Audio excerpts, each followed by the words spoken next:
Sebetulnya saya berharap supaya diamalkan secara infiradi, secara sendiri-sendiri.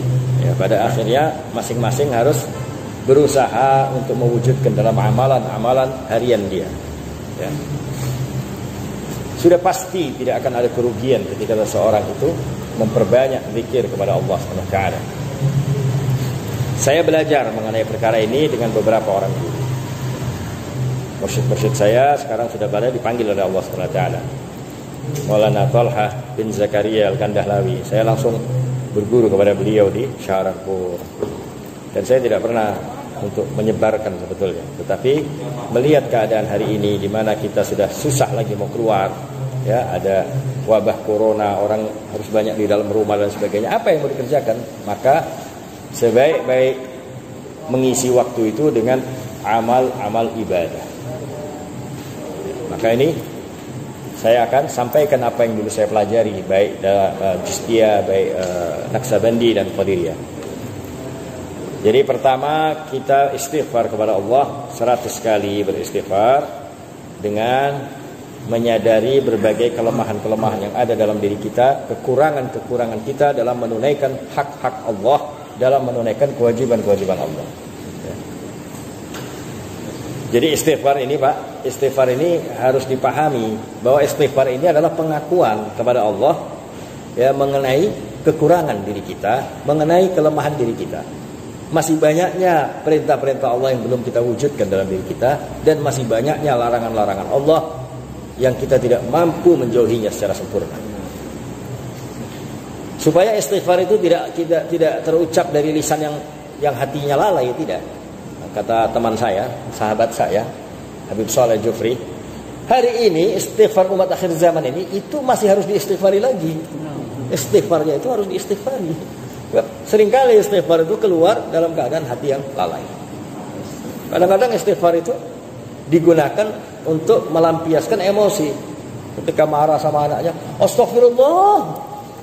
Bagaimana ini? Ya, padahal istighfar ini perintah Allah kepada hamba-hambanya untuk datang kepada Allah dengan mengakui kelemahan-kelemahan yang ada dalam dirinya, kekurangan-kekurangan. Kita masih belum mampu untuk beribadah secara sempurna kepada Allah, jauh dari sempurna. Maka itu kita harus istighfar. Kenapa? Karena Allah ciptakan kita ini untuk ibadah kepada Allah. Sementara maksud Allah itu kita belum mampu tunaikan sudah. Nah, kita pahami. Istighfar, astagfirullahaladzim, astagfirullah, 100 kali istighfar. Kemudian kita bersalawat kepada baginda Nabi SAW, ya. Karena tanpa beliau tentu saja kita tidak kenal Allah. Tanpa beliau bahkan kita tidak tahu nilai daripada la ilaha illallah. Tanpa beliau hidup kita ini lebih banyak akan dikuasai oleh hawa nafsu kita, oleh pikiran kita, oleh kebiasaan, adat dan lain sebagainya. Maka pengakuan kita atas jasa-jasa beliau itu penting, ya, sebagaimana Allah ajarkan untuk bersalawat kepada beliau, ya. Boleh salawat yang sudah diajarkan, silahkan masing-masing bersalawat, ya. Saya tidak mau menentukan harus salawat ini, harus salawat itu, tidak. Yang penting bersalawat kepada Nabi SAW. Allahumma salli wa sallim wa barik ala sayyidina Muhammad. Allahumma salli wa sallim wa barik ala sayyidina Muhammadin nabiyyin ummi. Boleh. Allahumma salli wa sallim wa barik ala Muhammad. Allahumma salli ala Muhammad wa ala ali Muhammad kama sallaita ala Ibrahim wa ala ali Ibrahim innaka Hamidum Majid. Boleh. Pokoknya istighfar, salawat, ya, dan itu perintah Allah. Innallaha wa malaikatahu yusalluna 'alan nabi.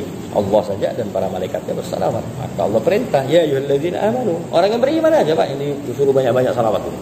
Ya ayyuhalladzina amanu sallu 'alaihi wa sallimu taslima.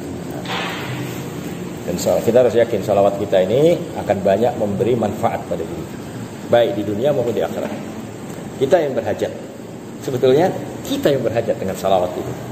Karena setiap menunaikan apa yang Allah perintahkan, kita boleh ikhtisab di situ, berharap kepada pahalanya. Ya. Kita salawat 100 kali. Nah, kemudian Pak, baru kita mulai berzikir. Maka teknik yang saya dapat dari guru saya ini, yang saya mau ajarkan ini mesti dipahami, ya. Membuat satu kepahaman yang utuh kepada kalimah la ilaha illallah. La ilaha itu kita menafikan segala sesuatu dan menisbatkannya hanya kepada Allah. La ilaha illallah.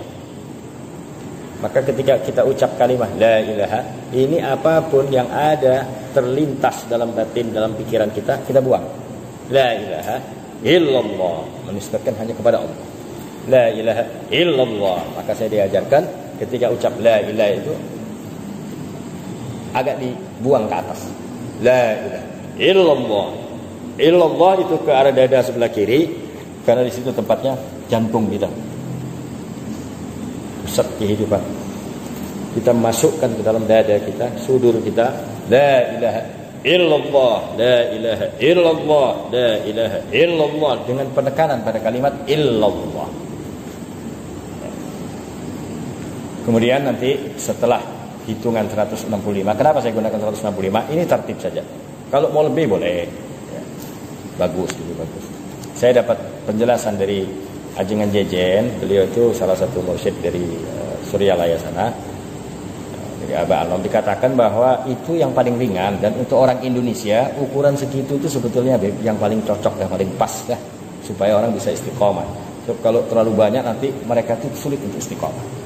Sudah itu hitungan yang sudah teruji, terbukti, paling mudah diamalkan dan bisa membuat orang istiqomah mengamalkan. Ya. Beliau langsung sampaikan itu kepada saya. Allah yarham, rahmatullah alaihi. Maka hitungan itu kita pakai. La ilaha illallah itu 165. Kemudian kita bersalawat ya. Ya, salawat. Kemudian kita melafazkan kalimat isbatnya saja. Illallah, illallah, illallah, illallah, illallah, illallah, illallah. Dan fokus pandangan itu ke dada kita di sebelah kiri ya, ke tempat di mana jantung kita Allah letakkan. Letak. Illallah, illallah, illallah, illallah, illallah ya. Nah, kemudian setelah 165 nanti bersalawat dulu, baru kemudian inti daripada seluruh kalimat la ilaha illallah itu ada pada lafaz Allah itu. Allahu Allah, Allahu Allah, Allahu Allah, Allahu Allah. Jadi bertingkat lah ya. La ilaha illallah, illallah, Allah.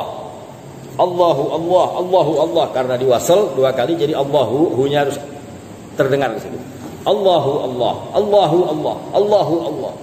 Fokus kepada lafaz Allah supaya lafaz itu ada dalam detak jantung kita. Masuk ke situ, masuk ke hati kita. Setelah sudah 165 lagi salawat, kita diam, khafi, zikir khafi, lidah kita naikkan ke atas, ke dinding atas daripada rongga mulut kita, rasakan detak jantung kita dan masukkan lafaz Allah, Allah, Allah, Allah, Allah, Allah, Allah, Allah, Allah, Allah, Allah, selaras dengan detak jantung. Allah, Allah, Allah, Allah. Jadi diharapkan setiap saat kita merasakan Allah dalam detak jantung kita itu, ini akan menjadi pertama meningkatkan kualitas ibadah kita, terutama sholat. Ketika kita sholat, ketika pikiran kita mau kemana-mana, maka kita fokus kepada Allah, Allah, Allah, Allah, Allah yang berdetak bersamaan dengan jantung kita. Kalau sudah kita mampu memasukkan itu Allah di dalam selaras dengan detak jantung, maka syaitan tidak punya kesempatan, tidak punya tempat untuk menyuntukkan racun di situ, mengganggu daripada konsentrasi sholat kita. Dan juga Pak, kalau ini terus bisa dihidupkan hati dengan Allah, Allah, Allah, Allah, itu nanti kita itu nggak gampang terkesan dengan apa-apa itu. Dengan apa-apa yang nampak itu kita nggak akan terkesan. Ini terus Allah. Nah, ini diharapkan dalam setiap keadaan, baik ketika di jalan nyetir, ketika kita di pekerjaan, di mana saja, ini terus hidup Allah, Allah. Nah ini nggak usah dihitung, ya. Ketika khafi tadi itu tidak usah dihitung. sebanyak waktu yang taufik yang Allah berikan antum untuk menikmati detak di mana lafaz Allah ikut di situ. Nah, dalam apa yang saya sampaikan ini tidak ada tawasul ya, tidak usah tawasul, tidak usah tawasul. Hanya saja kalau antum umpama antum merasa, saya masya Allah sekarang kok dapat manfaat nih, sekarang sholat saya jadi lebih baik dan sebagainya. Kemudian antum ingat ya, maka doakan saja, doakan ya Allah, ampuni saya dan guru-guru saya. Ya, atau antum baca Fatihah, ya Allah ini pahalanya kasihkan. Nah, itu saya sangat berterima kasih. Gitu ya. Seperti itu.